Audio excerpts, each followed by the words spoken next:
اسرائیل اور حماس کے درمیان جنگ عالمی اقتصادی ترقی کے لیے ایک سنگین دھچکا ثابت ہوگی۔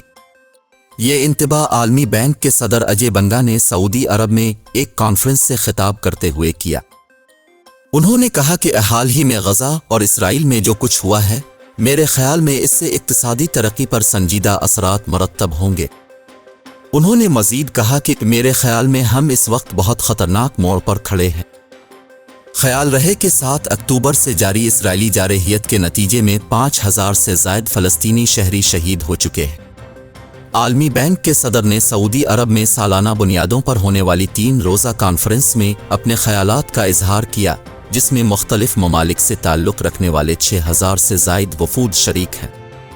پی رہنما سردار عنایت اللہ عارف کا کہنا تھا کہ پیپلز پارٹی ان رہنماؤں کی شمولیت سے مزید مضبوط ہوگی۔ پیپلز پارٹی نے ہمیشہ عوام کی بات کی اور ان کے مسائل ایسے ہی حل کرتی رہے گی۔ خیال رہے کہ سعودی عرب کی جانب سے غزہ پر اسرائیلی جارحیت کی شدید مذمت کرتے ہوئے فلسطینیوں کی سپورٹ کا اعادہ کیا گیا ہے۔